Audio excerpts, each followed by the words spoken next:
Hey, we are here today to show you how to assemble and use the Cornerstone Farm Ventures Bell Drinker. This is a good, inexpensive drinker to use in your brooder, right through your adult bird stage.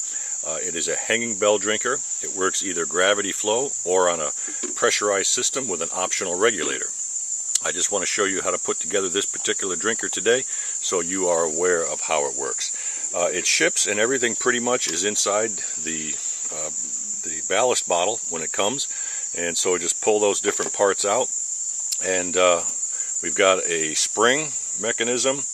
We have the actual controlling mechanism that is in pieces, and I'll show you how to put those together.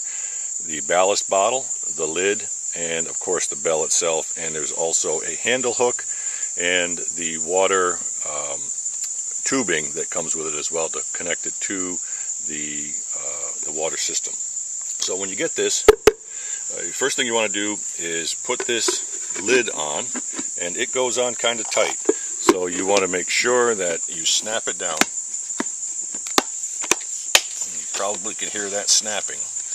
And if you look, you'll notice in here that the center of that is not quite lined up.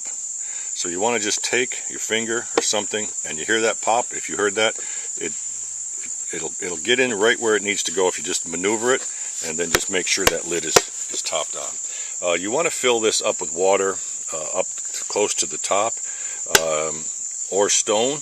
Stone you wouldn't have to put as much in, but you fill this with water. And of course, if you're in a northern climate, you do want to drain that in the wintertime to prevent your system from freezing and breaking.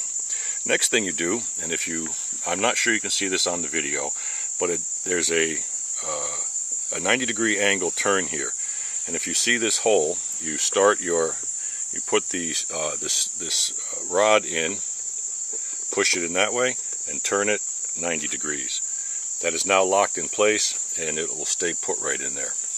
The next step is to locate the spring on top of the rod. Now, one of the things we've noticed, because it is plastic and in the manufacturing process, sometimes there's little burrs on here or even down in here. So this spring may get caught. And you want to make sure, just take your pocket knife and clean those burrs off so that moves up and down real smoothly and easily. So there's your main unit. It's ready to go. The next thing I'm going to do is go ahead and put the bell on.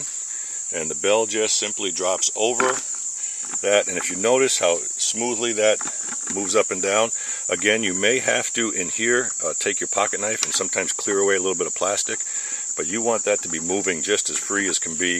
It's the weight of the water on here that triggers the mechanism up that will be mounted in here to turn the water on and off. The next part that you want to do is you want to put these two parts together. Now, this is where the water comes in from your water source, and this is actually the shut-off valve that this rubber right here is what keeps your water from running in. There's only one way that this should go in, and that would be that way, so it shuts off your water flow. It can go in this way, but it's not going to accomplish anything, and your water's just going to completely run out. So put it into your system that way, and then these two simply go on there, and this screws down. You want to screw this down all the way so that it's down there tight and it comes to a stop. And you see how that is floating. Now, what we'll have to do is adjust this later on to how much water is actually in the bell. The next part you want to put on is the water supply line, and that's pretty straightforward. It just screws on there like that. And of course, all these parts come loose, so you do have to attach and put some of these different parts together. We include in our instructions a method to make this, put this into a 5-gallon pail without having to do all kinds of fittings. I've seen barb fittings and compression fittings and all kinds of things on these watering systems. All you need to do is take a drill bit, slightly smaller than this plastic tubing, drill it into the side of a 5-gallon pail, about an inch off of the bottom of the pail, screw that and then force this into the hole that you've drilled. Now you put some mineral oil on here, a little bit of soapy water, leave it sit out in the sun so this gets flexible, and then it's relatively easy to force it in there. Put it in there about 3/4 of an inch so that this is inside the pail and it's about an inch off the floor of the bucket, and that prevents debris from running into the hole. And the last thing that you want to do is take your handle hook and put the handle hook in here. And this serves two purposes. If you don't put this on, and you should lift on this, you're going to run all your water out. So with this on there, which snaps on, you can actually use it to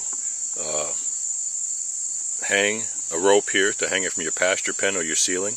You can also, if you'd like, hold your hose like that. So this has a little bit of movement in it. You could also tie a rope around this and then use this, as I say, to hold this up in the air. So there you go, an inexpensive bell waterer that works great on pasture systems, and you can get these on our website at www.cornerstone-farm.com. As always, thanks for stopping by. Have a great day and keep looking up.